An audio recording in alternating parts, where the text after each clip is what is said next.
Maya Torres felt the rope burn through her gloves as Ranger's bark turned frantic below her. 30 feet down a frozen cliff, a man's voice rasped, "Don't pull her up. She stops breathing. She dies." Maya's boots slipped on ice as she stared at the Navy SEAL cradling a teenage girl whose lips had gone blue. His shoulder was bleeding through his jacket.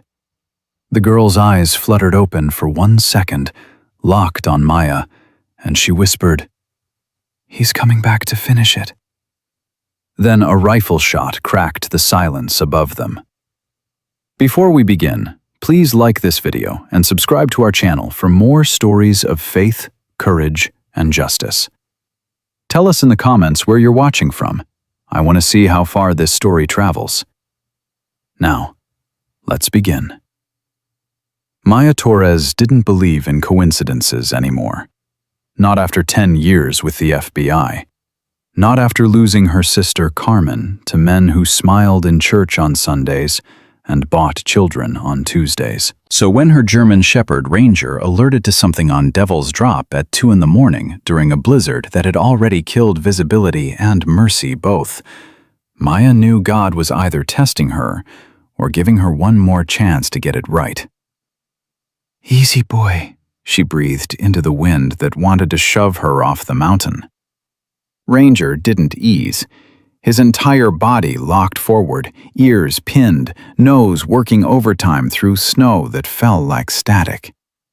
The 4-year-old shepherd had washed out of federal canine training for being too sensitive. He'd shake during gunfire drills, refuse to bite on command. But he could find a heartbeat in an avalanche from 100 yards out.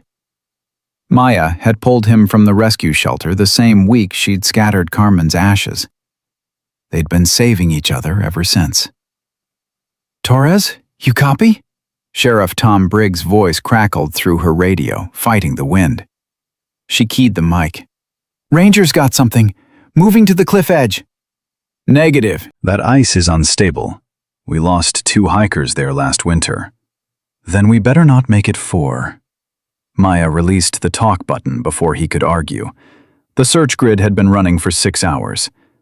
16-year-old Emily Lawson, missing from Alpine Vista Resort.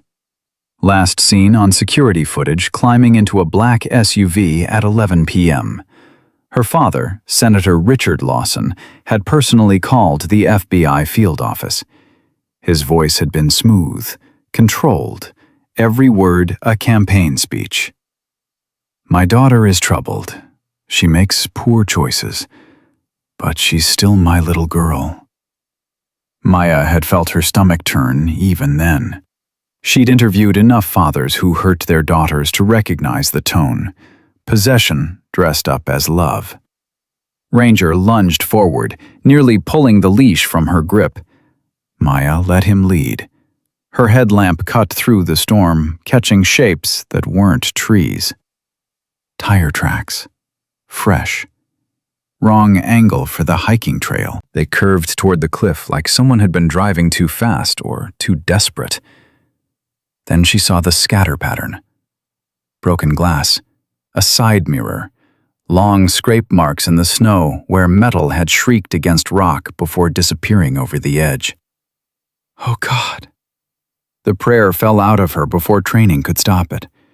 She dropped to her knees, crawled to where the earth quit, and looked down. Her light found them 40 feet below, on a ledge barely wide enough for 2 bodies. A man, big and broken-angled, his back against the rock. And a girl, small and still, wrapped in his arms like he was the only thing between her and the next 1,000-foot drop. The man looked up. Even through blood and distance, Maya saw his eyes. Winter gray, alert, calculating. Military eyes that had stopped blinking at death a long time ago. "Federal agent," Maya called down. "Can you hear me?" "Yeah." His voice came out rough, shredded by cold. "Yeah, I hear you." "Is she breathing?"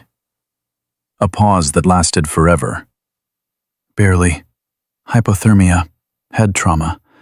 I've been trying to keep her warm, but I can't. My shoulder's dislocated. Can't hold her right. Maya's training kicked in hard. What's your name? Jackson Reed. Call me Jax. I was Navy. What happened, Jax? Truck went over. Someone ran us off the road. He coughed, and Maya heard pain in it. Waited until we hit the switchback. Professional job. Maya's pulse spiked. Someone still up here? If they're smart, they left. If they're thorough. Jax didn't finish. He didn't have to. Maya keyed her radio. Briggs, I need immediate rope rescue at Devil's Drop. Coordinates on my GPS. 2 subjects on lower ledge, critical condition. And Tom, we may have hostile actors on scene. Approach with caution. Static. Then Briggs's voice, tighter now. ETA 12 minutes. Can they hold? Maya looked down at the girl's face, pale as the snow around her. They'll have to. She unclipped her rescue pack, started building an anchor. Her hands moved fast, muscle memory from Quantico drills and weekend climbing trips she took when the nightmares about Carmen got too loud. Loop the rope through the carabiner. Test the tree trunk. Test it again. Check the knot. Check it twice. Ranger pressed against her leg, whining low. I know, buddy, I know. She scratched behind his ears, feeling his heartbeat through her glove. But I can't leave them. She clipped into the line, started lowering herself into nothing. The wind slapped her sideways. Ice formed on her eyelashes. Her boots scraped for purchase on rock that didn't want to be trusted. Halfway down, her headlamp caught something that made her freeze. A bullet hole. Fresh. In the driver's side door of the truck, wedged between 2 trees, another 20 feet below the ledge. Jax, she called. You said someone ran you off the road. Did they shoot at you too? Silence. Then, After what? After we went over. Wanted to make sure we were dead. Maya's blood went cold, in a way that had nothing to do with the temperature. She dropped the last 10 feet faster than safe, landed hard on the ledge. Up close, Jax looked worse. His face was cut, his jacket soaked through with blood and melted snow. His left arm hung useless, but his right arm stayed locked around Emily, holding her against his chest, sharing what little warmth his body could still make. Emily's skin was waxy, her breathing so shallow Maya had to put her cheek near the girl's mouth to confirm it existed. Okay, Maya breathed. Okay, we're getting you both out. Her first, Jax said. No negotiation in it. You're both going, she dies if she stays. I die if I let go of this rock wrong and take you with me. Jax's eyes locked on Maya's. I've done this calculation before.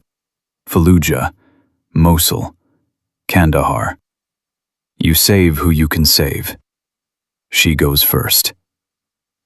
Maya wanted to argue, granted to pull rank, pull protocol, but she'd seen enough combat vets to recognize the look, the math of triage done in seconds, accepted without drama.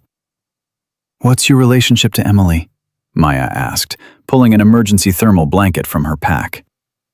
I don't have one. Then why? She called me 3 days ago. Said she needed extraction from the resort. Said her father was hurting her. Said she had proof. Jax's jaw tightened. I'm private security now. I take jobs like that.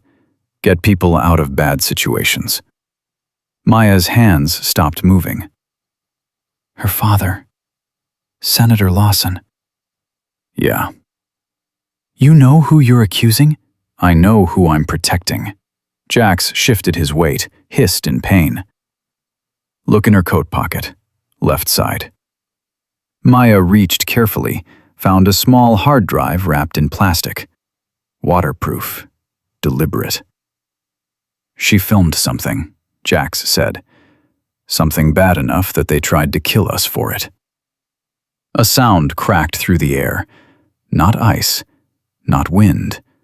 Maya knew that sound from the range, from active shooter drills, from the day her sister's case went from missing to homicide. Gunshot. Down! Jax yanked Maya behind him with his good arm, his body suddenly a shield. Another shot sparked off the rock above them, sent chips of stone raining down. Maya's radio erupted. Torres, shots fired! Shots fired! We're pinned down at the trailhead! Repeat, we are taking fire! Then static.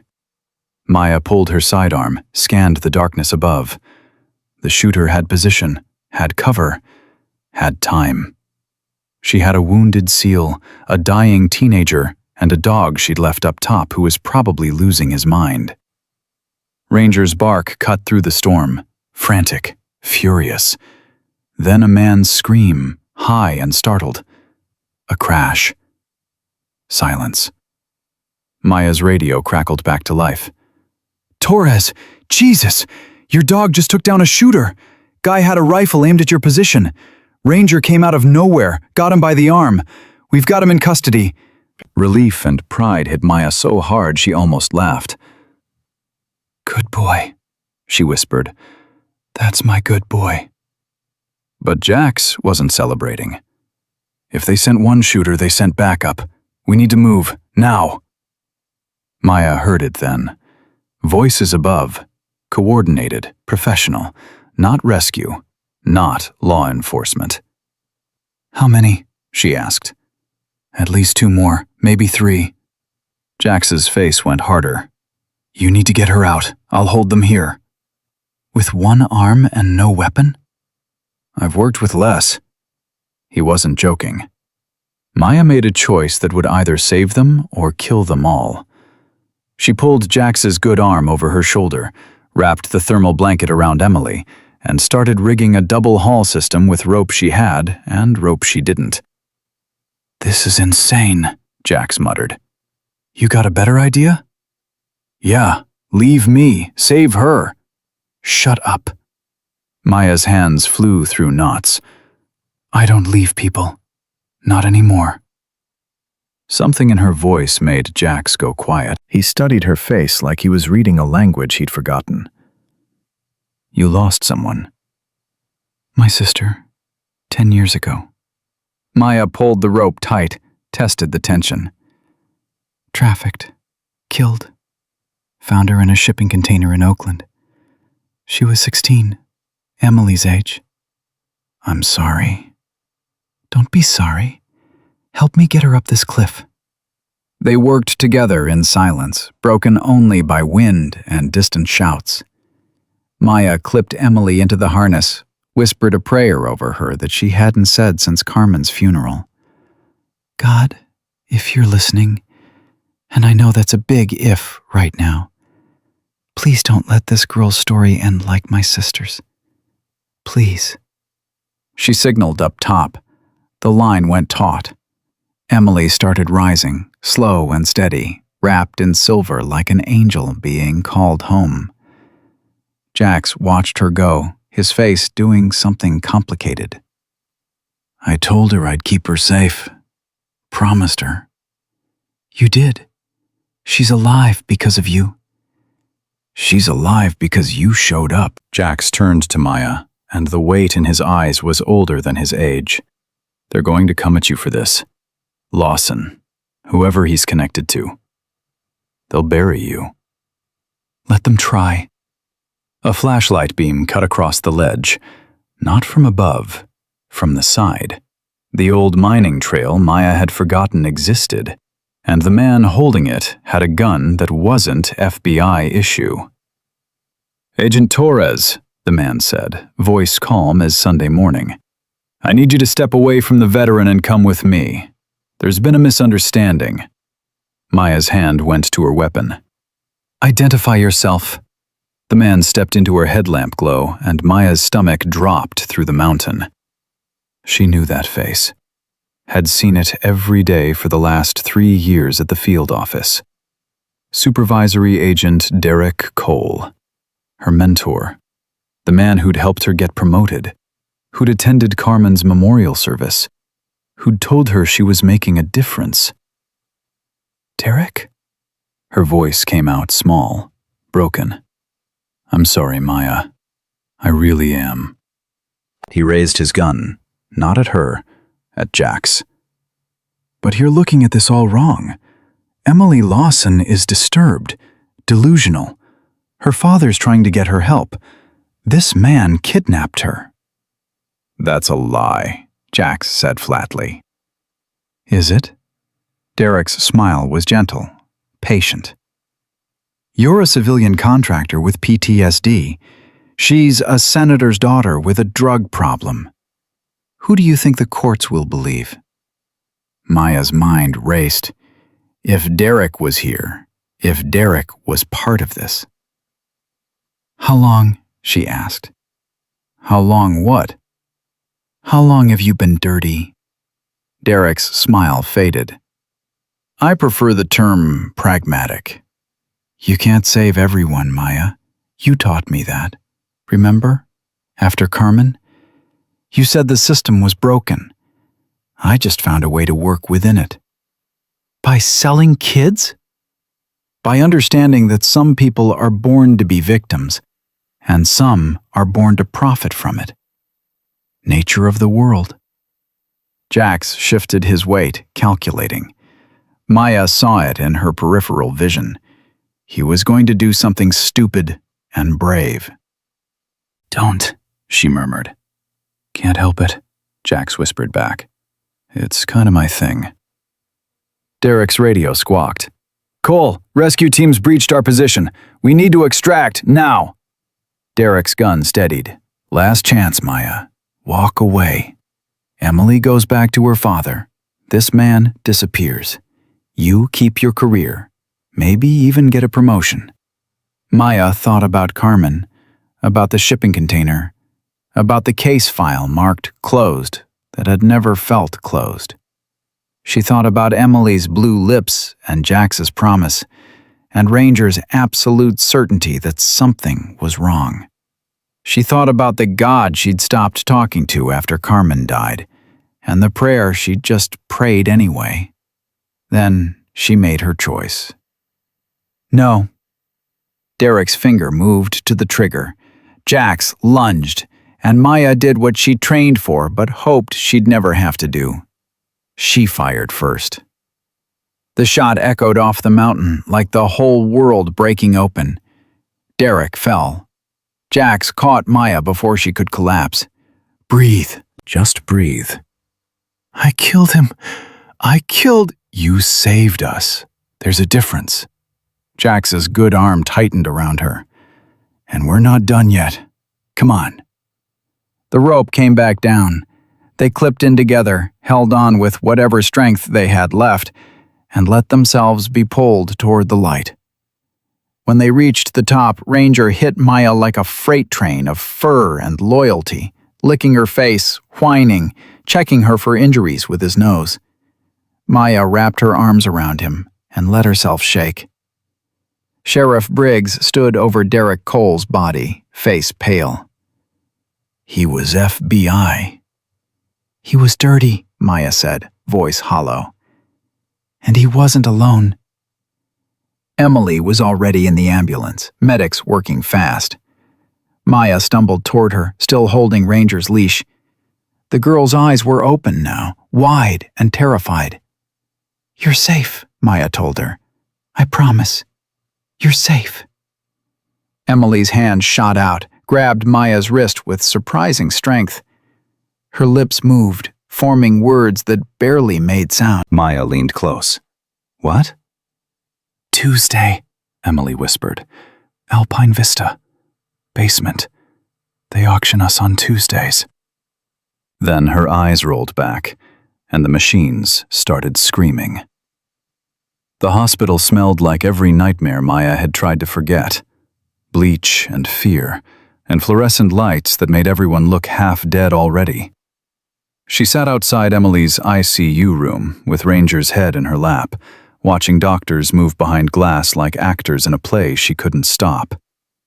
Jax dropped into the chair beside her, his left arm in a sling, His face cleaned up, but still wearing the kind of exhaustion that came from holding someone else's life together. A nurse had tried to admit him 3 times. He'd refused 3 times. "They say she's stable," he said.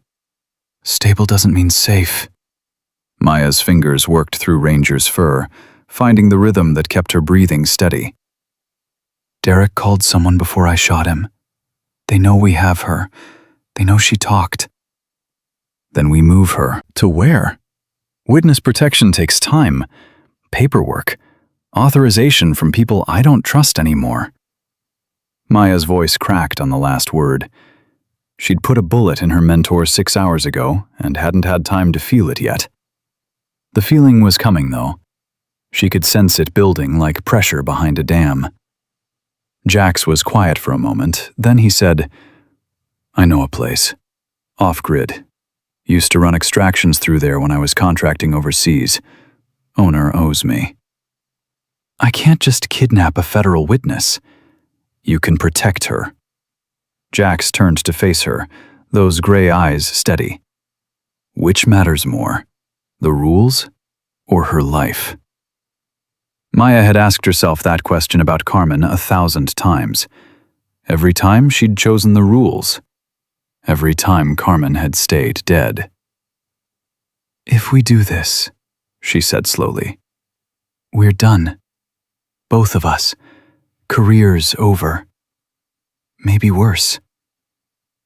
"I stopped caring about my career the day I watched my unit die because a general wanted good optics." Jax's jaw tightened. "I care about keeping promises. I promised that girl she'd be safe. So did you." Maya looked at Ranger. The dog's brown eyes stared back with the kind of certainty that didn't know how to doubt. He'd taken down an armed shooter tonight because Maya was in danger. Hadn't hesitated. Hadn't calculated the cost. "Okay," she whispered. "Okay, we move her."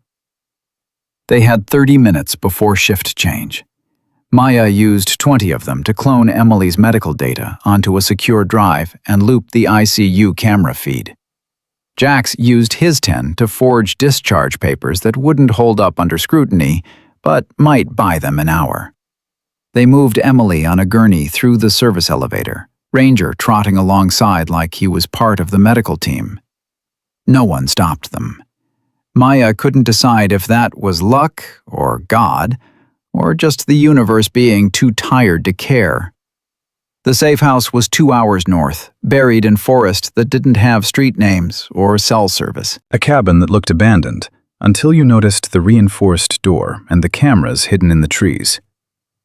The owner was a woman named Iris, 60-something and built like she'd been carved from the mountains themselves. She took one look at Emily and said, "Bedroom's upstairs. I'll make soup." No questions, no judgment. Maya wanted to cry at the simplicity of it. They got Emily settled, still unconscious but breathing stronger now. Maya sat beside the bed, holding the girl's cold hand, feeling the pulse that proved she hadn't failed completely. Not yet. Jax appeared in the doorway with 2 mugs of coffee that smelled like Iris had put something stronger in them. He handed one to Maya, then leaned against the wall like standing still hurt too much. "You should sleep," Maya said. "So should you."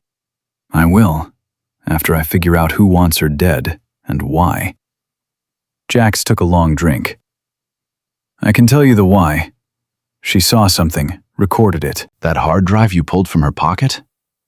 That's worth killing for." Maya had been avoiding thinking about the drive, avoiding what it might contain. But avoidance was a luxury she couldn't afford anymore. She pulled it from her jacket, turned it over in her hands like it might bite. "We need to see what's on it," Jax said. "I know. But you're scared." Maya looked up at him, surprised he'd said it out loud. "If it's what I think it is, if it's proof that her own father—" She couldn't finish. "Then we burn his whole world down." No hesitation, no doubt. Maya plugged the drive into her laptop. The files were encrypted, password protected.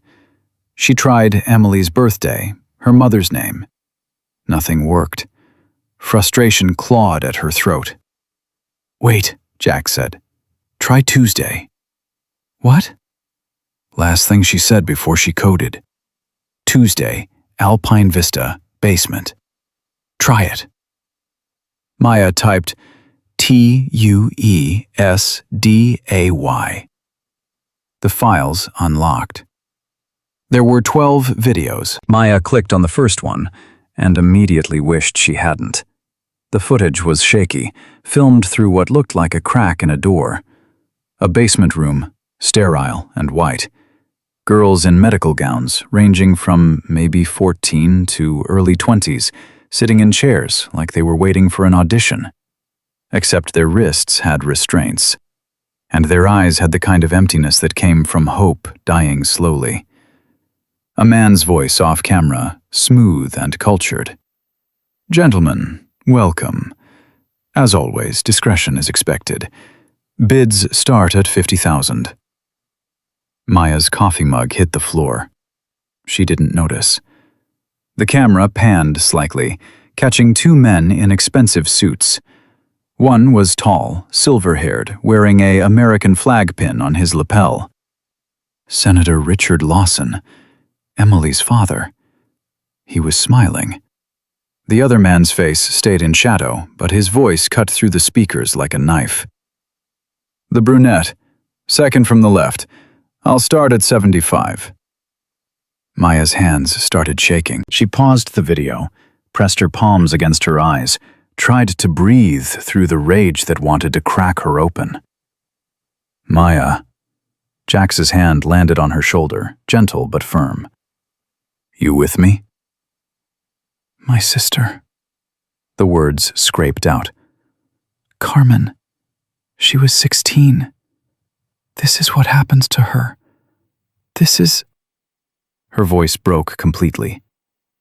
Jax knelt beside her chair, his good hand finding hers. I know. But right now we can save these girls. We can stop it. That's what Carmen would want." Maya forced herself to look at him through tears she hadn't let fall in 10 years. "How do you know what she'd want?" "Because I had a sister too. Jessica. Killed by her boyfriend when she was 19. I was deployed. Couldn't save her." His thumb brushed across Maya's knuckles. "But I learned something that day. Grief doesn't mean you quit. It means you fight harder for the ones still breathing." Something in Maya's chest unlocked. She nodded, wiped her face, and hit play on the second video. "We need to get this to someone clean, someone outside the network." "Who?" "Derek was my supervisor. He vetted everyone I work with." "What if they're all..." A sound from the bedroom cut her off. Emily, screaming. They ran, found her sitting up in bed, eyes wild, clawing at invisible restraints. No, not again, please!" Maya reached her first, caught her hands before she could hurt herself. Emily, you're safe. You're not there. You're with me." "He said you'd die." Emily's eyes locked on Maya, pupils blown wide with terror. "My father. He said anyone who helped me would die. Like my mom. He killed her. Made it look like childbirth complications, but he killed her because she tried to take me away." "Breathe, sweetheart. Just breathe." "You don't understand." Tears streamed down Emily's face. "He's not just my father. He's not even the one in charge. There's someone else. Someone they call the architect. He built the whole system. My father's he's just middle management." Jax and Maya exchanged glances. The architect. Derek had been taking orders from someone smart enough to stay hidden. "Do you know who he is?" Maya asked gently. Emily shook her head. "They never say his real name, but I heard my father on the phone once. He was scared. I'd never heard him scared before. He said, "Yes, sir. Of course, sir. The bishop understands, sir." The bishop? Jax frowned. That's what they call the architect. The bishop. Emily's voice dropped to a whisper. Because he moves people like pieces on a board. And he's always 10 steps ahead. Maya's phone buzzed. Caller ID showed Sheriff Briggs. She stepped into the hall to answer. Tom? Maya, where the hell are you? His voice was tight. There's a bolo out on you. Federal warrant. They're saying you kidnapped Emily Lawson and killed Derek Cole without justification. Tom, listen. I am listening. That's the problem. I'm listening to the FBI director personally calling my office, telling me you've gone rogue. I'm listening to Senator Lawson crying on CNN about his poor, sick daughter being taken by a disturbed agent. Briggs paused. I'm also listening to my gut, which says you're the most honest cop I've ever met. So I need you to tell me the truth. All of it. Maya made a decision that would either save them or destroy whatever was left of her life. Derek Cole was dirty. He was part of a trafficking network run out of Alpine Vista Resort. Emily has video evidence. Her father's involved. So are a dozen other people we probably trust. Silence on the other end. Then, send me the files. Tom, Send me the damn files, Maya. If you're right, I need to see it. If you're wrong, I need to know that too. Maya sent the first 3 videos via encrypted email. Waited. Heard Briggs's breathing change as he watched. Jesus Christ. His voice came out strangled. That's Senator Lawson. I know that other guy. Judge Herman Voss. He presides over family court. He's the one who... Briggs stopped. 30 years. I've been working this county for 30 years. How did I miss this? Because they're good at hiding. Because they look like us. Maya's throat tightened. Tom, I need help. Real help. People I can trust. My deputy, Mark Dubois. Solid. Clean. I'd bet my life on him. You might be betting all our lives. Then it's a bet worth making. Briggs' voice hardened into something Maya recognized. A good man drawing a line. Where are you? Maya told him, gave him the coordinates, the protocols, the risk. When she hung up, Jax was standing in the doorway. We've got allies, she said. We've also got problems. He held up his phone, showing a news alert. FBI agent wanted in connection with kidnapping and murder. Armed and dangerous. Maya's photo filled the screen. So did Jax's. They'd linked him to her, spun a story about a disturbed veteran and a rogue agent spiraling together. They're fast, Jax muttered. They're scared. We have evidence. They need to discredit us before we can use it. Ranger's ears perked up suddenly. He moved to the window, a low growl building in his chest. Maya killed the lights, pulled her weapon. Jax did the same with his good hand. Car headlights cut through the trees. 2 vehicles, moving slow, tactical. Briggs, Jax whispered. Not yet. He said 90 minutes. The cars stopped 100 yards out. Doors opened quietly. Maya counted 4 figures, moving in formation. Professional. Coordinated. Iris appeared from the kitchen with a shotgun that looked older than the cabin. Back doors through the pantry. There's an ATV trail that leads to the highway. Keys are in it. You knew this would happen, Maya said. I know how the world works, honey. Been running this safe house for 20 years. Lost count of how many people I've helped disappear. Iris pumped the shotgun once. Now go. I'll buy you time. I can't let you. You can and you will. That girl upstairs deserves a life. So do those girls in that video. Now move. Jax was already carrying Emily, wrapped in blankets. Maya grabbed her laptop, the hard drive, Ranger's leash. They ran through the kitchen as the front door exploded inward. Gunfire erupted. Iris's shotgun roared back. Glass shattered. Maya didn't look back. Couldn't.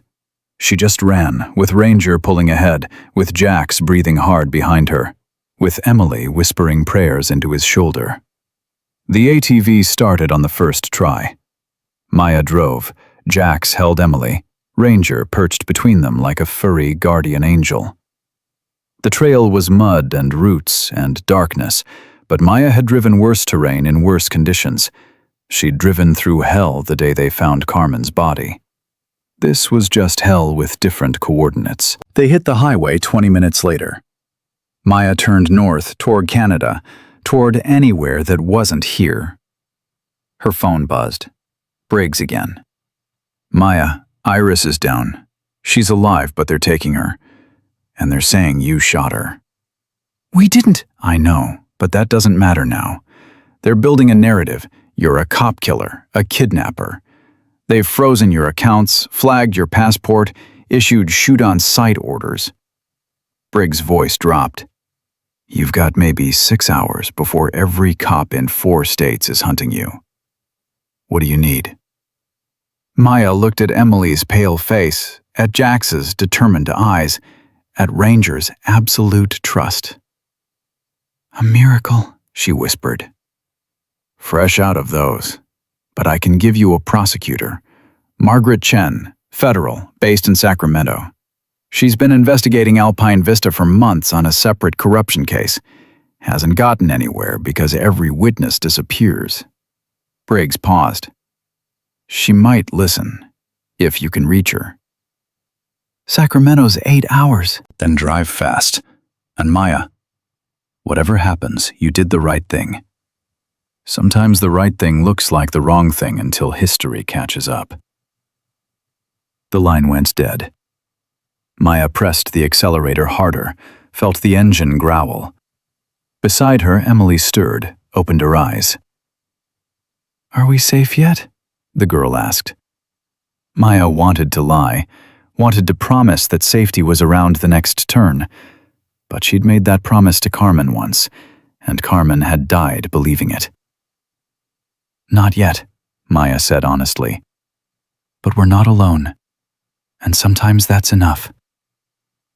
Emily's hand found Ranger's fur. The dog shifted closer, rested his head on her lap. And for just a moment, racing through the dark with killers behind them and uncertain justice ahead, they were exactly what Jax had said. People keeping promises. People fighting for the ones still breathing. That would have to be enough.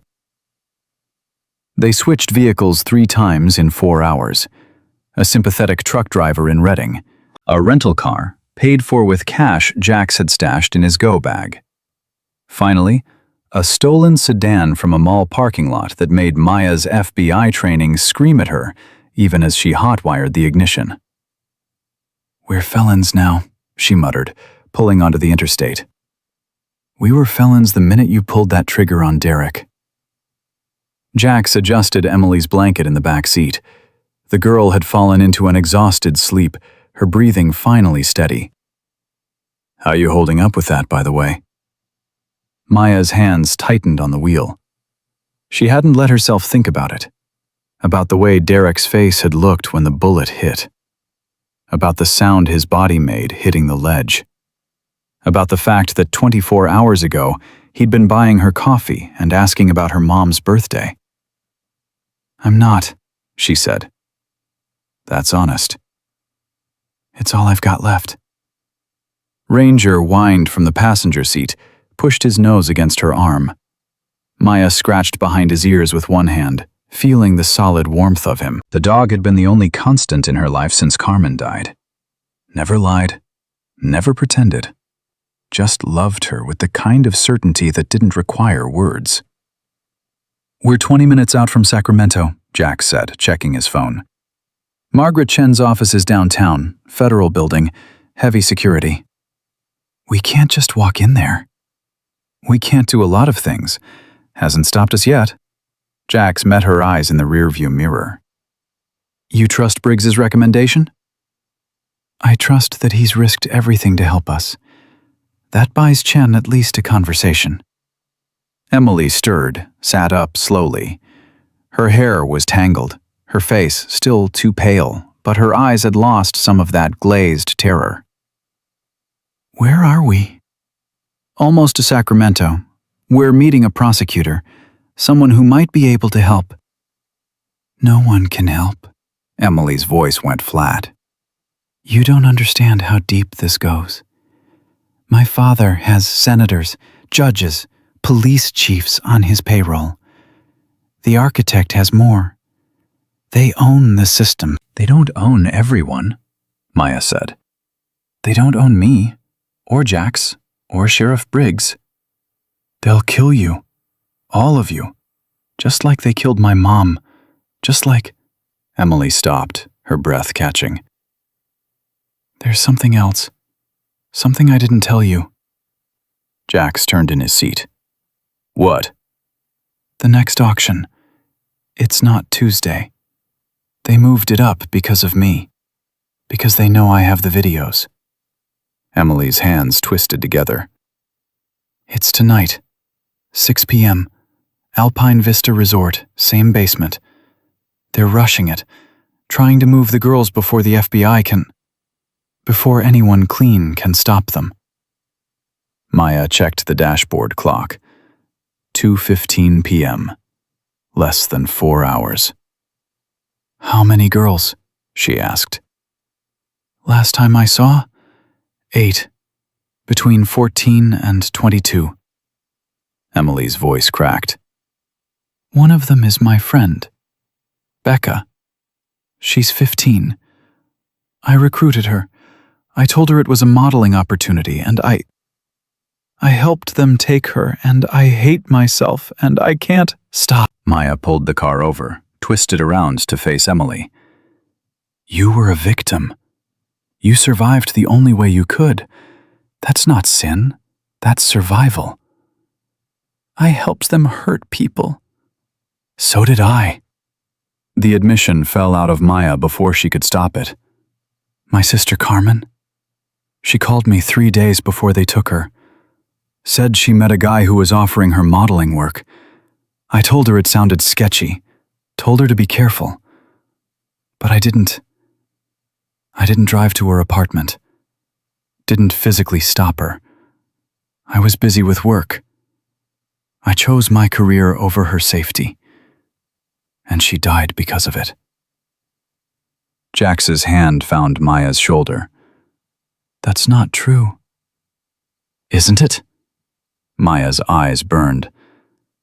I'm FBI. I'm trained to see trafficking patterns. I should have known. Should have saved her. You were her sister, not her bodyguard. You loved her. That's all you owed her. Jax's voice went quiet. The guilt you're carrying? That's just grief with teeth. But it's lying to you. Carmen's death wasn't your fault. Emily's trauma isn't hers, and if we don't forgive ourselves, we can't fight for them. Not really. Maya wanted to argue, wanted to hold on to the guilt because letting it go felt like betraying Carmen. But Emily was crying now, and Ranger was licking the girl's face, and somewhere in Sacramento, a woman named Margaret Chen might be their last chance at justice. Okay, Maya whispered. Okay. We fight. She pulled back onto the highway, drove faster than safe, slower than desperate. The federal building appeared 20 minutes later, all concrete and glass and American flags that suddenly felt like promises someone had broken. They couldn't risk the front entrance. Maya circled the block twice, spotted a service entrance near the loading dock, a guard station, camera coverage, no easy access. "I've got an idea," Jax said. "You're not going to like it, I haven't liked anything in the last 12 hours. Fair point. He pulled out his phone, dialed a number. Yeah, this is Lieutenant Jackson Reed, Navy Special Operations. I need to report a credible threat against a federal prosecutor. Margaret Chen, Sacramento office. Caller claimed to be part of a trafficking network. Yes, I'll hold. Maya stared at him. You're calling in a fake threat? I'm calling in a real threat. We just happen to be the ones delivering it in person. Jax listened to whoever was on the other end. Yes, ma'am. I can be there in 10 minutes with evidence. Service entrance would be best. I'm transporting a minor witness. Need to avoid media attention. He hung up. We're cleared for entry. They'll have a security escort waiting. That's insane. It's tactical. There's a difference. Jax checked his weapon, chambered around. If Chen's dirty, we'll know within 60 seconds. If she's clean, we just bought ourselves an audience with the one person who might believe us. They pulled into the loading area. 2 federal marshals waited, hands near their weapons, but not drawn. Professional. Alert. Maya scanned their body language, looking for tells. Nervous fingers, wandering eyes, signs of a setup. She saw none. That didn't mean they were safe, just meant if this was a trap, it was a good one. Agent Torres? The older marshal, a black woman with silver threading her tight braids, stepped forward. I'm Marshal Williams. Prosecutor Chen is waiting in a secure conference room. We'll need to check your weapons. Not happening, Jax said flatly. Williams' hand moved half an inch toward her gun. Sir, this is federal property, and we're federal witnesses with credible evidence that someone in law enforcement is compromised. You want our weapons, you arrest us. Otherwise, we keep them. The standoff lasted 5 seconds. Williams broke it with a sharp nod. Keep them.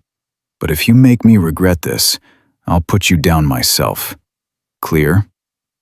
Crystal, Maya said. They moved through hallways that smelled like floor wax and printer toner.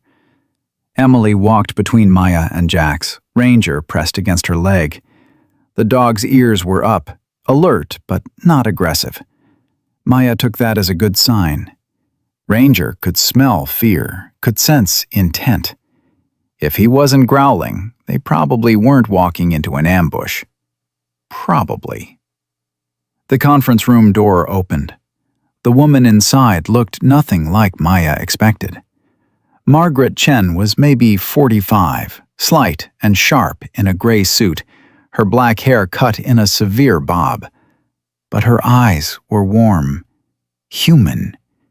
And when she saw Emily, something in her expression softened. Sit, she said simply. Talk. I'm listening. Maya laid out everything. The cliff rescue, Derek Cole's betrayal, the videos, Senator Lawson, the architect, the auction scheduled for tonight. She spoke without emotion because emotion would break her, and she needed to stay whole for just a few more hours. When she finished, Chen was silent. My career will be over within a week. Maybe my life. I know. So why are you giving it to me? Maya thought about Carmen, about the shipping container, about 10 years of nightmares and grief and rage that had nowhere to go. Because someone has to do the right thing, even if it costs everything. Jen took the drive, plugged it into her laptop, watched the first video in complete silence. When Senator Lawson appeared on screen, discussing a 14-year-old like she was livestock, Chen's hands started shaking. Oh God. She covered her mouth. I voted for him. I donated to his campaign. We all did, Maya said quietly. That's what makes it work. They hide behind the things we trust. Chen watched 2 more videos. Then she stood, walked to the window, stared out at the city. There are 8 girls at that resort right now. You're certain?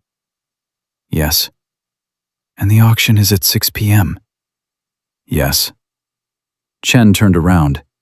Her face had changed. Gone from cautious prosecutor to something harder. We have less than 4 hours.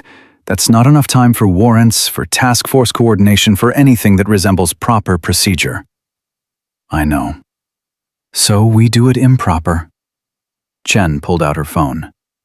I'm calling the state attorney general directly. He's clean. I'd stake my life on it. We'll need tactical support. FBI hostage rescue team out of San Francisco. We tell them it's a federal kidnapping case. Which it is. Maya felt something loosen in her chest. Hope, maybe. Or just the absence of drowning. You believe us? I believe Emily. I believe those videos. And I believe that sometimes the law has to break its own rules to stay honest. Chen started dialing. Get your girl somewhere safe. When this goes down, it's going to get ugly. I'm coming with you, Emily said suddenly. To the rescue. Absolutely not, Jax and Maya spoke in unison. Becca's there, my friend. She'll be terrified. She'll fight. But if she sees me, if she knows I came back for her, she'll trust the people trying to save her. Emily's voice steadied. You need me. You've been through enough, Maya said. So have they. So has every girl in that basement. I can't undo what I did, but I can help end it. Emily looked at Chen. Please, I can identify the buyers, the guards, all of them. I've seen them before. Chen studied her for a long moment. You stay in the vehicle, behind armored doors. You don't move until we've secured the scene, understood? Yes, ma'am. Then let's move. The next 3 hours were controlled chaos. Chen coordinated with the Attorney General. The FBI hostage rescue team mobilized. Sheriff Briggs arrived with Deputy Mark Dubois, both looking like men who'd decided dying for the right cause beat living with the wrong one. Maya sat in a staging area van, checking her weapon for the 10th time. Ranger lay at her feet, calm in the way only dogs could be before violence. Jax sat beside her, his injured shoulder newly wrapped, his good hand steady on his gun. You scared? He asked. Terrified? Good. Fear keeps you smart. He looked at her with those gray eyes that had seen too much and somehow still believed in enough. When this is over, if we survive, I'd like to take you to dinner. Real dinner, not gas station coffee and stolen cars. Maya almost laughed. You're asking me on a date before a raid? Figured it might give you a reason to not get shot. I've got plenty of reasons. 8 girls, Carmen's memory, basic self-preservation. Add one more. Me. Asking nicely. Maya felt tears threaten for the 100th time that day. Okay. Dinner. If we live. Deal. Chen's voice crackled through their earpieces. All units, we're 10 minutes out. Resort security has been contacted under the guise of a health inspection. We've got 6 minutes before they realize it's a raid. That's our window. The convoy moved. 4 unmarked vehicles, 2 FBI tactical vans, and a Sacramento PD SWAT unit. They hit Alpine Vista Resort at 5:45 p.m., 15 minutes before the auction. Maya moved with the entry team, Ranger at her side. The resort lobby was pristine, expensive, full of people who had no idea what was happening in the basement beneath their feet. A concierge started to protest.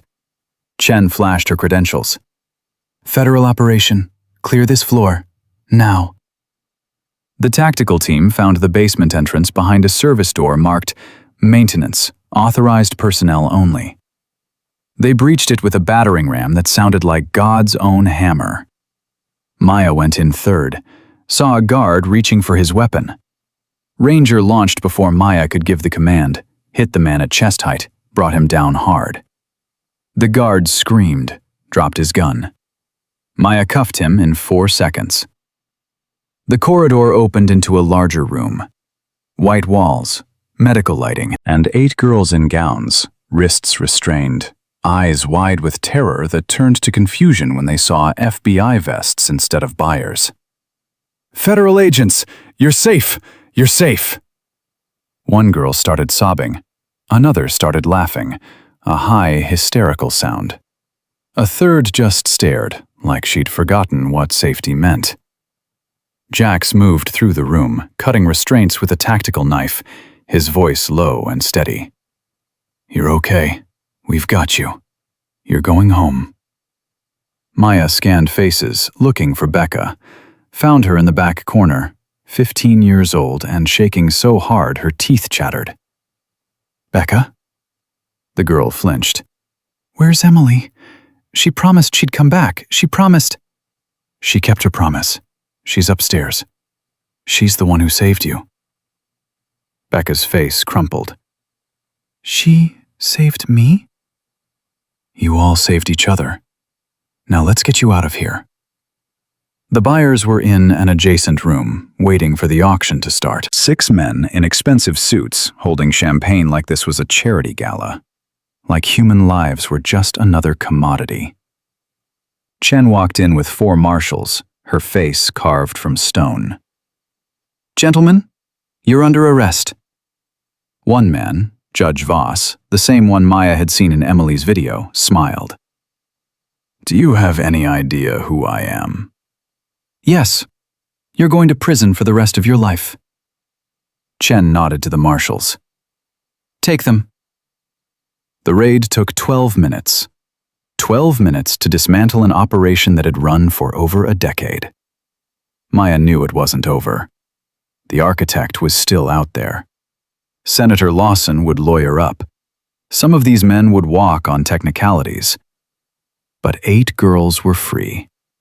8 girls would go home. 8 families would get phone calls that started with, "We found her," instead of, "We found a body." Maya stepped outside, let the evening air hit her face. Ranger pressed against her leg. Jax appeared beside her, his good arm slipping around her waist. "We did it," he said. "We started it," Maya corrected. "The architect's still out there." "Then we keep hunting." Emily walked toward them, escorted by Chen. The girl looked smaller somehow, like the adrenaline had drained out and left only exhaustion. She stopped in front of Maya. "Becca said thank you. Tell her she's welcome. Tell all of them." Maya's voice broke. She thought about Carmen, about the thank you she'd never get to hear. "Tell them they're brave. Tell them it wasn't their fault. Tell them—" Emily hugged her, just wrapped her arms around Maya and held on like she was gripping a life raft in the ocean. Maya hugged her back, felt the girl shaking, felt her own tears finally breaking through. "You saved me," Emily whispered, "on that cliff, in the hospital, just now. You keep saving me. You saved yourself, sweetheart. I just showed up." Chen approached, her phone in her hand. Her face had gone pale. "We have a problem." Maya pulled back from Emily. "What?" "Senator Lawson. He's gone. Left the country 6 hours ago on a private jet, diplomatic passport. He's in a non-extradition country." Jax swore softly. The architect tipped him off. "Gets worse. I just got word that the evidence files were corrupted. All 12 videos. Wiped remotely while we were executing the raid." Chen's hands were shaking. "Someone inside the system. Someone with access." Maya felt the victory crumble under her feet. "We have nothing? We have Emily's testimony. We have the 8 girls. We have the buyers we arrested tonight." Chen's jaw set. "It's not nothing. But Lawson walks, and the architect remains invisible." Emily's face went white. "He'll come for me. My father. He'll send someone." "No." Maya's voice came out hard. "He won't. Because you're going into witness protection. New name, new life. And I'm going to spend every day from now until I die hunting him and everyone like him." "That's a long time to hunt ghosts," Jax said quietly. Maya looked at him, at Ranger, at Emily, at the 8 girls being loaded into ambulances, heading toward lives that might still have hope in them. "Then I better get started." The FBI field office in Sacramento smelled like burned coffee and broken careers. Maya sat across from a review board that looked at her like she was evidence instead of an agent. 3 supervisors, 2 internal affairs investigators, and 1 woman from Justice Department oversight. None of them smiled. Agent Torres, the lead investigator, a man named Simmons with glasses that reflected the fluorescent lights, folded his hands on the table. "In the past 48 hours, you've killed a federal agent, kidnapped a witness, stolen multiple vehicles, and conducted an unauthorized raid that resulted in 8 arrests but 0 prosecutable evidence against the primary target. Do you dispute any of these facts?" "I dispute the characterization." Maya's voice came out steady, even though her hands wanted to shake. "Derek Cole was a traitor. Emily Lawson was a victim I protected. The vehicles were operational necessities, and the raid saved 8 lives." But not the case. Simmons removed his glasses, rubbed the bridge of his nose. "Senator Lawson is beyond our reach. The architect remains unidentified. The video evidence was destroyed by someone with system access, which means the corruption goes deeper than we thought. You didn't solve anything, Agent Torres. You just painted a target on your back." "Then I'll wear it." Maya leaned forward. "Those 8 girls are home. That's not nothing." "It's not enough." The woman from Justice, a stern-faced blonde named Patricia Hewitt, opened a file. "The Bureau is suspending you pending full investigation. You'll surrender your credentials and weapon immediately." Maya had expected this, had prepared for it during the 3-hour drive back from Alpine Vista while Emily slept in the back seat and Jax kept his hand on her shoulder like an anchor. But expecting loss didn't make it hurt less.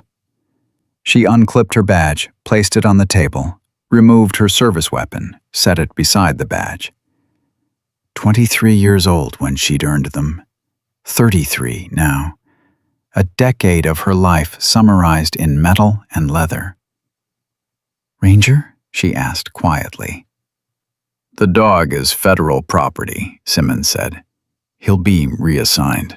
"No." The word came out harder than Maya intended. "Ranger washed out of federal training. He's mine. Privately owned. Check the paperwork."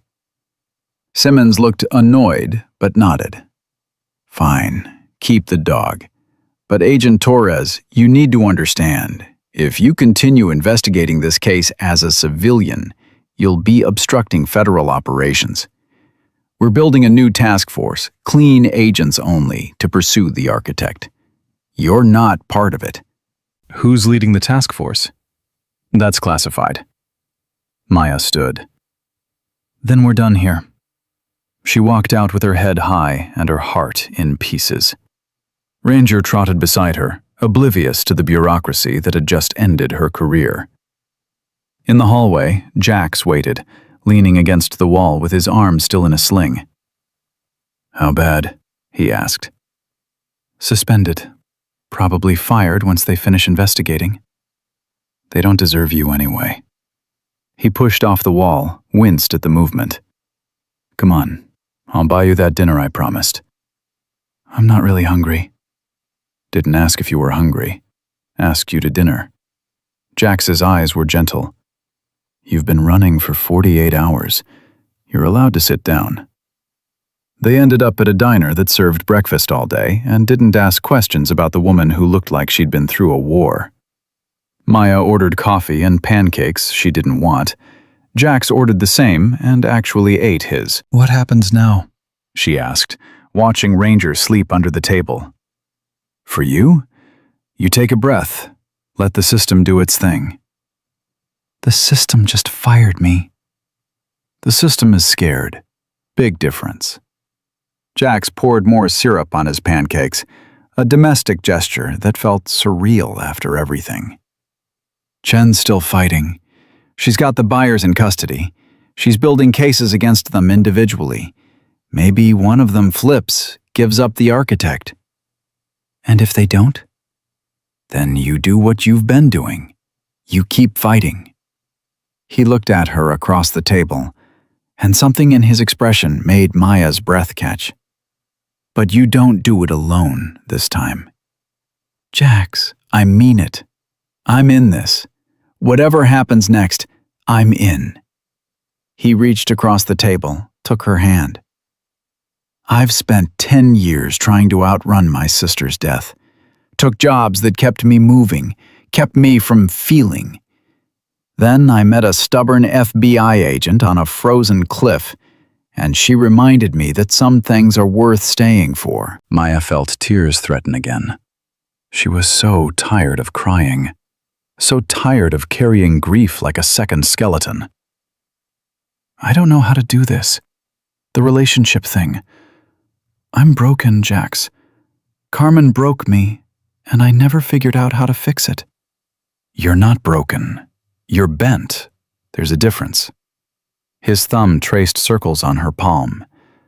And I'm not asking you to be fixed. I'm just asking you to let me sit in the broken parts with you. Before Maya could answer, her phone buzzed. Margaret Chen's name flashed on the screen. Maya answered, put it on speaker. Maya, we got him. Chen's voice was breathless, triumphant. Judge Voss. He flipped. Gave us everything in exchange for 20 years instead of life. Names, dates, financial records. And Maya, he gave us the architect. Maya's heart stopped. Who? Vincent Cross, CEO of Cross Security Solutions, former military, now private sector. He's been running the network for 15 years, using his security contracts to move victims across state lines. Senator Lawson was just a client. Cross is the architect. Jax had gone very still. His face had drained of color. Vincent Cross? You know him? Chen asked. He's my uncle. Jax's voice came out hollow. He raised me after my parents died. Taught me everything I know about tactics, strategy, honor. He looked at Maya, and his eyes were full of something that looked like betrayal learning to breathe. He's the reason I joined the Navy. Said serving others was the highest calling. Maya squeezed his hand. Jax, he used me. All those years he was... Jax pulled his hand away, stood up. I need to go. Where? To find him before he runs. Jax threw cash on the table, headed for the door. Maya chased him into the parking lot. You can't! You're a civilian. If you go after him, it's vigilante justice. They'll arrest you. I don't care. I do! Maya grabbed his good arm, forced him to look at her. I care. Because you taught me that grief doesn't mean you quit. It means you fight smarter. So let's fight smart. Together. Jax's jaw worked. How? Maya turned back to the phone. Chen, where's Cross now? We don't know. He hasn't been to his office in 36 hours. Credit cards are cold. He's either running or he's tying up loose ends. Maya's mind raced. Emily. She's the only witness who can identify him directly. If he eliminates her, she's in protective custody. Safe house in Marin County, 3 armed marshals. That won't be enough. Not if Cross trained them. Maya looked at Jax. You said he taught you tactics. What would he do? Jax closed his eyes, thinking. When he opened them, they'd gone cold. He'd use what he knows. The marshals follow protocol. Standard safehouse security. Exterior cameras, single entry point, panic room. Cross would bypass the cameras, breach the entry with flashbangs, Neutralize the marshals in under 60 seconds. So we get there first. Maya, you're suspended. You show up at a federal safe house, they'll arrest you. Then they arrest me. But Emily lives. Maya was already moving toward Jax's truck. You coming or not? They made it to Marin County in 43 minutes. Jax drove like he was back in hostile territory, fast and controlled. Ranger sat in the back seat, alert to the tension. Maya called Chen en route, warned her about the threat. Chen promised to send backup, but admitted it would take 90 minutes. They didn't have 90 minutes. The safe house was a ranch-style home on a quiet street, unremarkable except for the sedan parked out front with government plates. Maya scanned the windows, looking for movement. Saw nothing. That was the first wrong thing. Curtains are drawn, Jax muttered. Protocol is to keep them open for sightlines. Maybe they changed it. Or someone made them change it. Maya pulled her personal weapon from her ankle holster. She'd surrendered her service piece, but nobody said anything about her backup gun. You armed? Jax pulled a Glock from his waistband. Always. They approached from the side, using parked cars for cover. Ranger stayed close, his body language reading threat before Maya's eyes could. The front door was closed, but not locked. Another wrong thing. Jax pushed it open with his foot, weapon up. The living room was empty. Too empty. Furniture overturned, a marshal's jacket on the floor, badge still attached. No blood, no bodies, just absence. Clear left, Jax whispered. Clear right. Maya moved toward the hallway, Ranger's nose working overtime. The dog stopped at a closed door, whined. Maya opened it slowly. All three marshals were inside, zip-tied to chairs, unconscious but breathing. Professional work, no unnecessary violence. Classic Cross. He's already here, Jax said behind her. A voice came from deeper in the house, familiar and cold. Not here, Jackson. I'm in the panic room with our young witness. And before you do something heroic and stupid, you should know I have enough explosives in here to level this house. So let's talk like civilized people. Jax's face went hard. Uncle Vincent. You always were my favorite. Smart, loyal. Too loyal, as it turns out. A pause. The girl says you saved her on that cliff. That true? Yes. Why? She's nobody. Damaged goods. Her father barely wanted her. Because it was the right thing to do. Jax's voice shook with rage. You taught me that.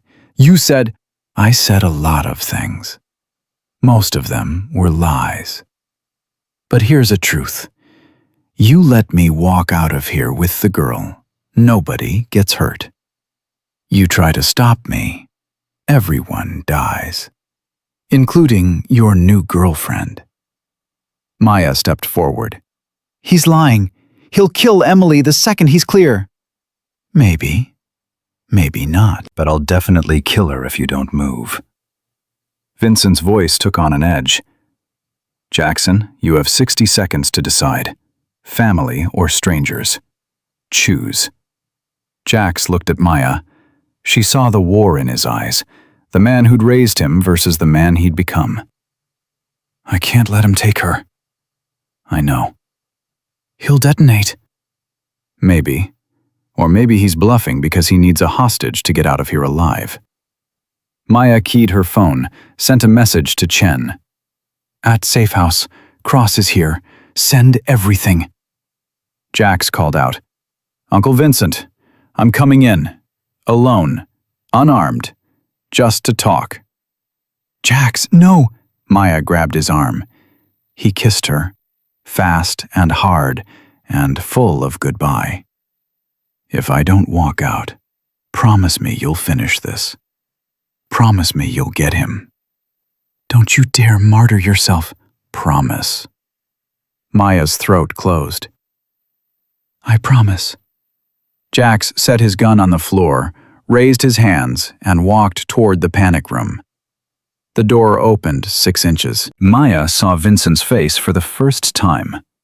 Mid-50s, gray hair, kind eyes that belonged on a grandfather, not a monster. Come in, son. Slowly. Jax disappeared inside.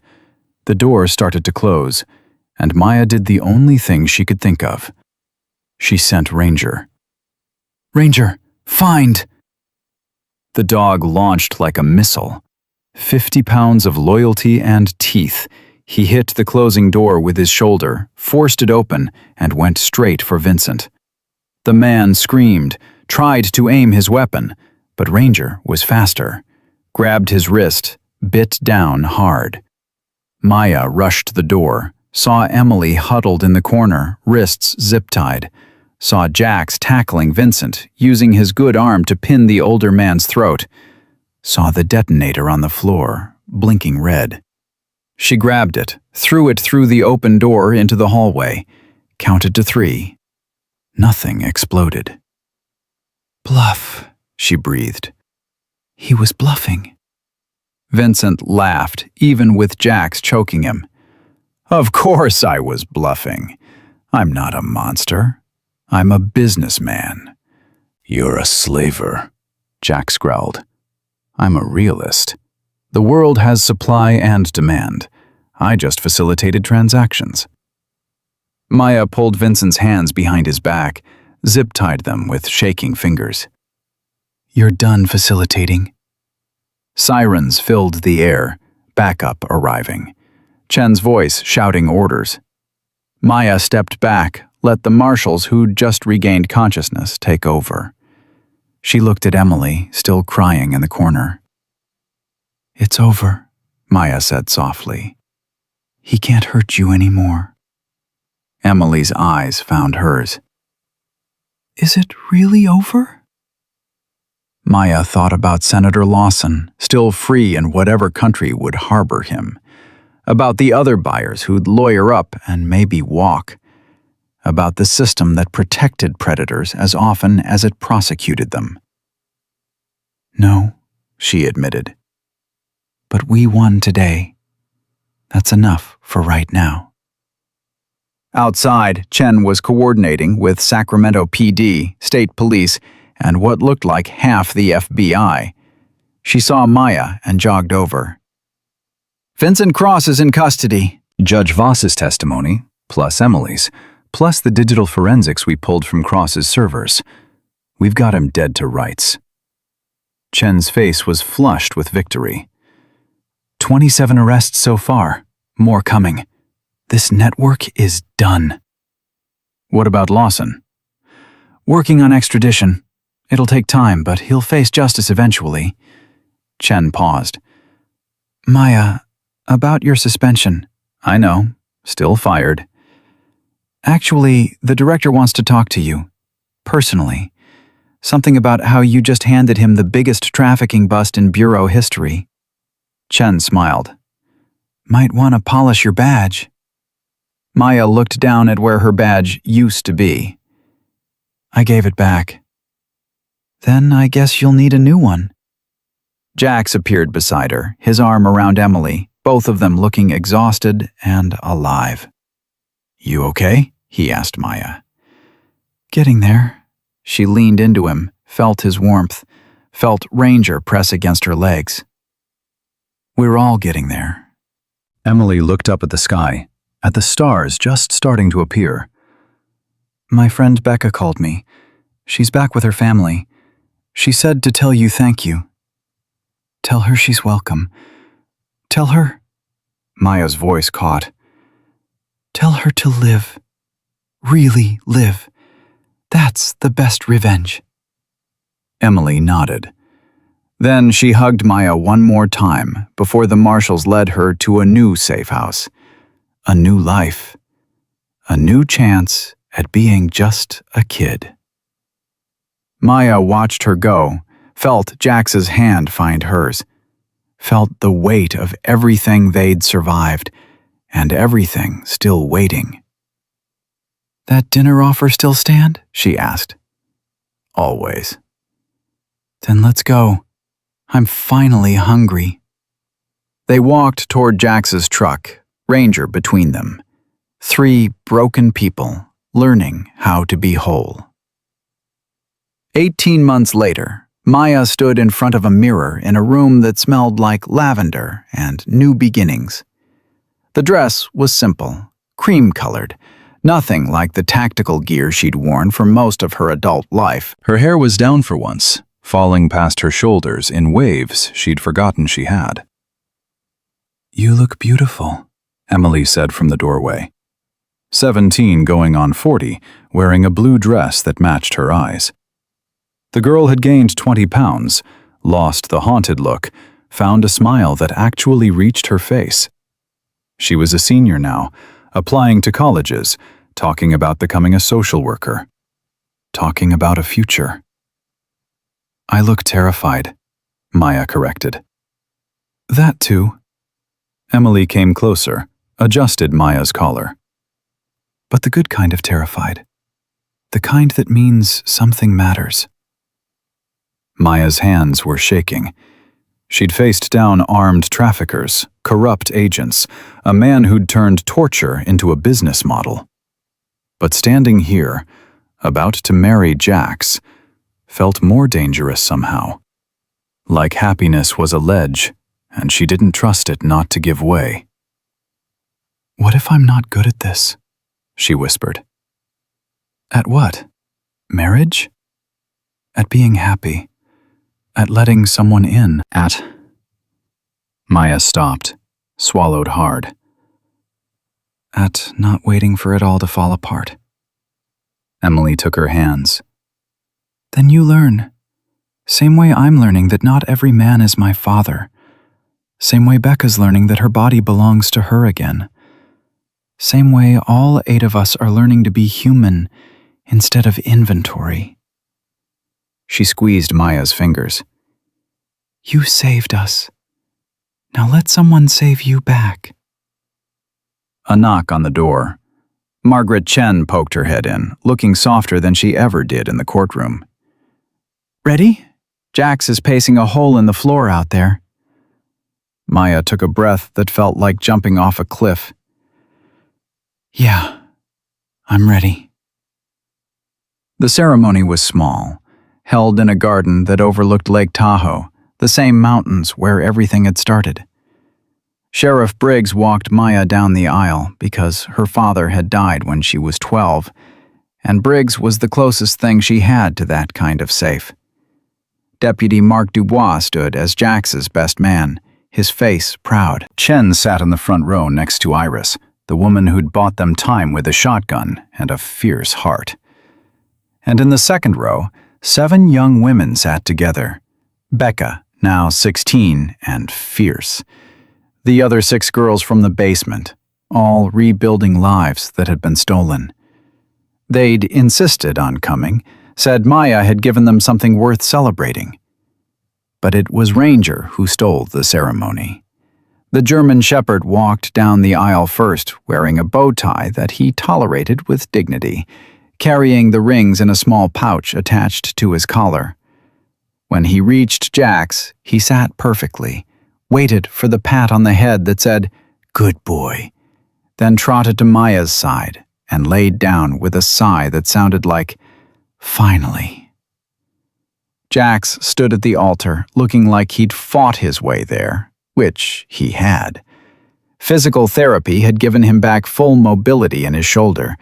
Time had given him back the ability to sleep without nightmares. Maya had given him back the belief the family could mean something other than betrayal. He wore a dark suit that couldn't hide the soldier underneath. His hair was still military short. His jaw still had that set that said pain was just information. But his eyes, those winter gray eyes, were warm when they found Maya. The officiant, a retired chaplain who'd served with Jax overseas, cleared his throat. "We're here because 2 people chose each other in the middle of chaos. chose each other when it was dangerous, chose each other when it cost everything. That's not romance. That's faith. Maya barely heard the rest.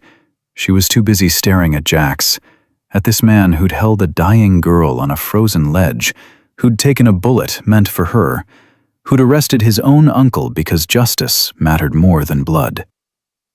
When it came time for vows, Jax went first. He pulled a folded paper from his pocket, opened it with hands that weren't quite steady. "Maya," he started, then stopped. "Tried again. I spent 10 years thinking I was broken, thinking Jessica's death meant I didn't deserve to be whole. Then I met you on the worst night of your life, and you were angry and terrified and absolutely unwilling to quit.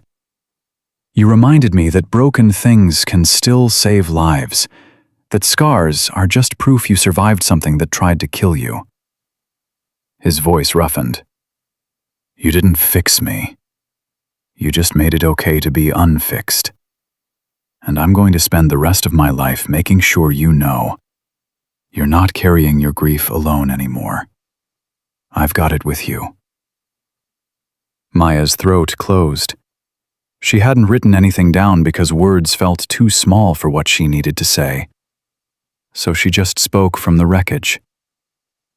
"Jax, the night we met, I was ready to die. Not dramatically, just quietly. I'd been dying in pieces since Carmen. Every case I closed, every girl I didn't save in time, it took something. Until there wasn't much left."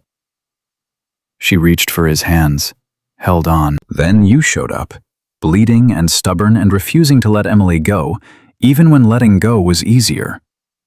You showed me that holding on matters, that fighting matters. Even when you lose, the fighting still matters." Tears slipped down her face. "I don't know if I believe in fate or God or any of it. But I believe you were on that cliff for a reason. And I believe I'm standing here for one too. So yeah, let's keep fighting. Together." The chaplain smiled. "I now pronounce you husband and wife. Jackson, kiss your bride before she changes her mind." Jax laughed, pulled Maya close, and kissed her like he'd been saving it for this exact moment. The guests erupted. Ranger barked once, sharp and joyful, and for 3 perfect seconds, Maya let herself believe that happiness could be a place she lived instead of just visited.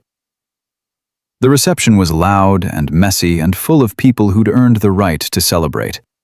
Briggs gave a toast about stubborn women and brave dogs. Sen gave one about fighting systems even when they fight back. Emily gave one that made everyone cry about second chances and the family you choose. But it was Becca who surprised everyone. The 15-year-old stood up with a glass of sparkling cider, her voice still shaky but getting stronger. "A year and a half ago, I was in a basement waiting to be sold. I was 14. I thought my life was over. Thought I'd die there, or wish I had." She looked at Maya. "Then Agent Torres showed up. She wasn't soft. She wasn't gentle. She just said, 'You're going home.' Like it was a fact. Like my life still belonged to me." Becca's hands tightened on the glass. "I'm here today because she meant it. Because she fought when I couldn't. Because she taught me that surviving isn't the same as living. But you can learn to do both." She raised her glass. "To Agent Torres, to Maya, who proves that some people really are heroes, even when they don't want to be." Maya couldn't speak, could barely breathe. She just nodded and mouthed "thank you" and let Jax pull her close. Later, when the dancing started and the sun began to set over the lake, Maya slipped away, found a quiet spot near the water where the world felt smaller. Ranger followed, of course. Always followed. She knelt down, pressed her forehead to his. "We did good, didn't we, boy?" Ranger licked her face, his tail wagging slow and certain. "I wish Carmen could see this," Maya whispered. "Wish she could know we got them. Got Vincent Cross. Got Judge Voss. Got 17 other predators who thought they were untouchable." She closed her eyes. "But she can't. Because I was 10 minutes too late to save her. And I'll carry that until I die." She knows. Jax's voice came from behind her. He sat down beside Maya, his arm slipping around her waist. "I don't know how, but I think the people we lose, they see us. They know when we fight for them, when we don't quit." "You really believe that?" "I have to. Otherwise, Jessica died for nothing. Carmen died for nothing. And I can't accept that." He kissed her temple. "So yeah, I believe they're watching. Believing they're proud." Maya leaned into him, watched the sun paint the lake gold and red. "Senator Lawson's still out there, living in Monaco. Free. For now. The Architects Network wasn't just Cross. There are others. We only caught one branch." "So we keep hunting." Jax's voice was calm, matter-of-fact. "You, me, Ranger. We made a good team once. We'll do it again." "I'm not FBI anymore." "No. You're better. You're someone who knows the system's limits and fights anyway." He pulled back to look at her. "Chen said there's a spot opening up. Private task force, funded by trafficking victims' advocacy groups. No red tape, no political interference. Just good people hunting bad ones." Maya's heart kicked. "She wants me?" "She wants us. You for investigation, me for tactical. Ranger for being a very good boy who saves lives." Jax smiled. "It's not official yet, but when it is..." "Yes." Maya didn't hesitate. "Whatever it is, yes." Music drifted from the reception. Something slow and sweet. Jax stood, offered his hand. "Dance with me, Mrs. Reed." "That sounds weird." "You'll get used to it." They danced on the grass with the lake as witness and Ranger sitting nearby like a guardian. Maya let herself feel it, the safety of Jax's arms, the weight of the ring on her finger, the absence of the constant terror that had lived in her chest since Carmen died. It wasn't gone completely. Probably never would be. But it was quiet now. Manageable. Shared. "I love you," she said against his chest. First time she'd said it out loud. Felt like jumping without a parachute. "I know." Jax's arms tightened. "Loved you since that cliff. Since you rappelled down into danger because someone was breathing below you. That's when I knew this woman's crazy. Crazy brave. And I want to be crazy with her." Maya laughed. Actually laughed, and it felt like something unlocking. The party lasted until midnight. When it finally ended, when the last guest had hugged them and Ranger had been sufficiently spoiled with treats and attention, Maya and Jax drove to a cabin they'd rented. Nothing fancy, just a place to be quiet together. Inside, Maya changed out of the dress into sweats that felt like freedom. Jax did the same. They sat on the couch with Ranger between them, exhausted and happy and alive. "Tell me something true," Maya said. "About what?" "Anything. I need to hear something real after a day that felt like a dream." Jax thought about it. "Okay. When I was holding Emily on that ledge, my shoulder dislocated, and I knew I was going to drop her. Knew she was going to fall and die, and it would be my fault. Then I heard Ranger bark, heard you coming, and I thought, if this is how I die, At least I'll die trying to save someone instead of mourning someone. He looked at Maya. That's when everything changed. When I stopped running from Jessica's death and started running towards something else. Toward purpose. Toward you. Maya's eyes burned. You know what's true for me? The day we found Carmen's body, I made a deal with God. Said if he let me save one girl, just one, I'd believe he existed. I'd believe there was a point to any of this. She stroked Ranger's head. Then I saved 8. And I don't know what that means. Don't know if God's real or if we just got lucky. But I know I'm grateful. For Emily, for Becca, for you, for this ridiculous dog who can smell truth in a blizzard. Ranger's tail thumped. They fell asleep there, tangled together, with Ranger sprawled across their laps. No nightmares that night. Just peace. 3 months later, the task force became official. The organization was called Second Chances Initiative, funded by a coalition of survivors groups and one anonymous donor, who turned out to be Emily's maternal grandmother. The woman had been searching for her granddaughter for 5 years, had finally found her through the news coverage of the Alpine Vista raid. Maya ran investigations. Jax handled tactical operations.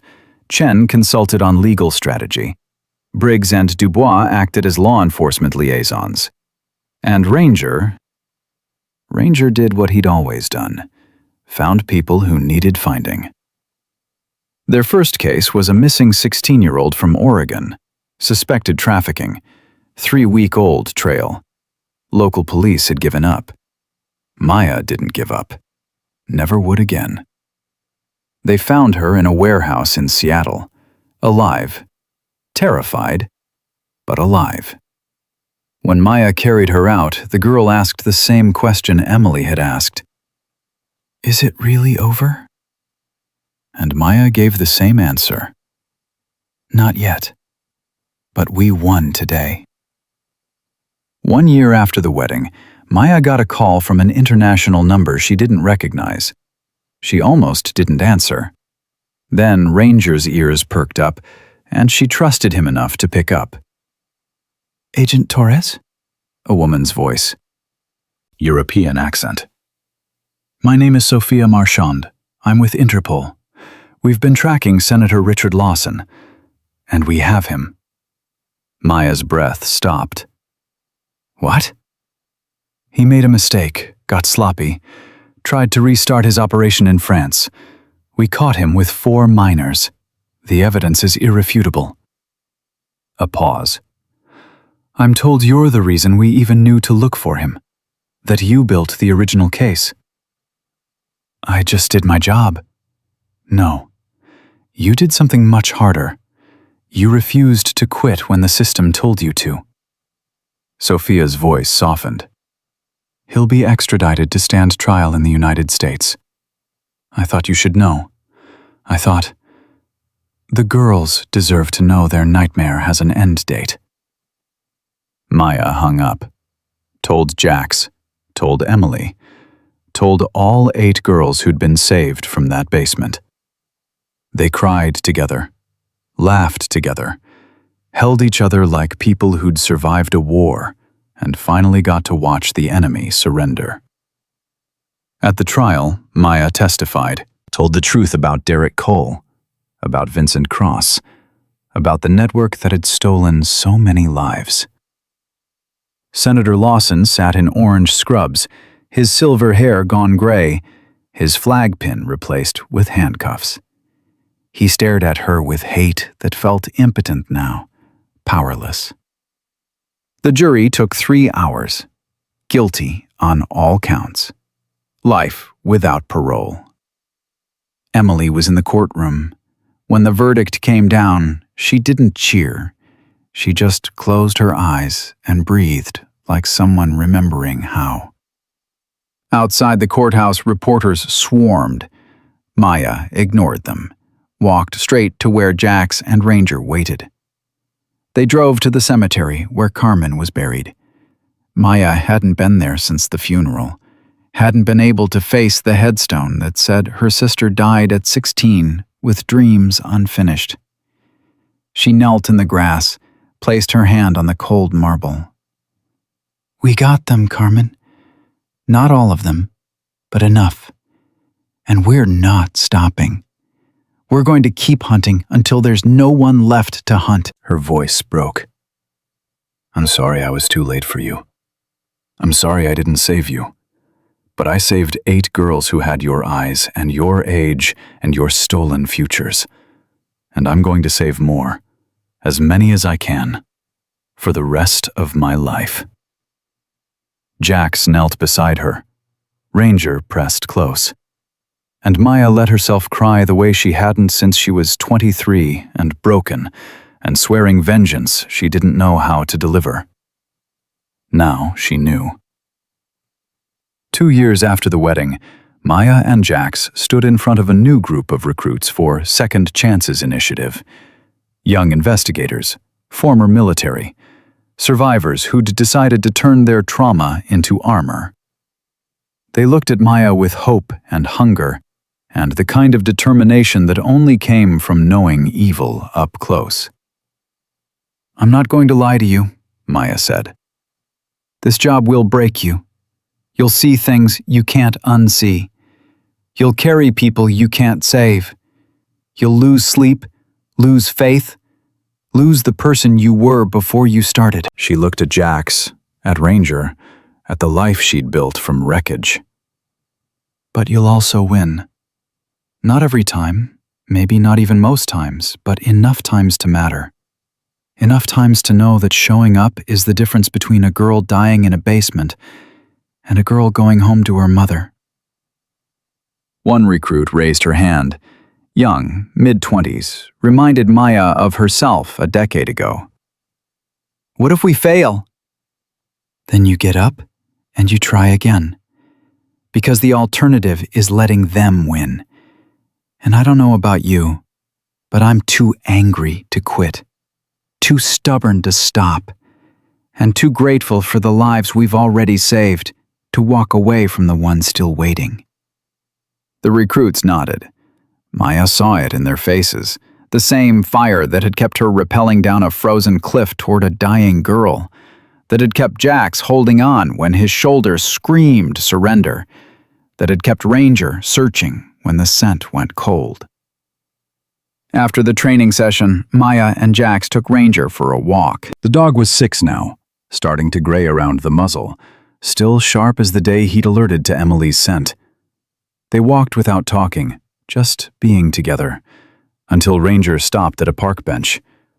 An older woman sat there, crying softly. Maya almost kept walking. Then she saw the photo in the woman's hands. A teenage girl, pretty smile, young eyes. Maya sat down. "What's her name?" The woman looked up, startled. "Sarah. She's been missing for 2 weeks. Police say she's a runaway. But she wouldn't. She was happy. Something's wrong." Maya pulled out her card. "Call me tomorrow. We'll find her." "You're sure?" Maya looked at Jax, at Ranger, at the mountain of impossible things they'd already survived. "I'm sure we'll try. And trying is where miracles start." The woman took the card with shaking hands, whispered "thank you" like a prayer. They walked home as the sun set, painting the sky the same colors it had painted Lake Tahoe on their wedding day. Maya thought about Carmen, about Emily and Becca, and all the girls whose names she carried like stones in her pockets. Heavy. Precious. Proof that loss could become purpose. Jax took her hand. "You okay?" "Yeah," Maya smiled, and meant it. "Yeah, I really am." Ranger barked once, joyful and certain, and pulled them forward. Always forward. Toward the next fight, the next rescue, the next chance to prove that love was stronger than evil. that hope was louder than despair, that 3 broken people and a very good dog could change the world one saved life at a time. And they would, for as long as breath remained, for as long as there were cliffs to repel and girls to find and monsters to hunt. They would keep fighting, keep believing, keep choosing each other and the impossible work of making broken things whole. Because that's what heroes did. Not because they were fearless, but because they were afraid and showed up anyway. Because someone had to. And they decided it would be them. Always them. Until the very end.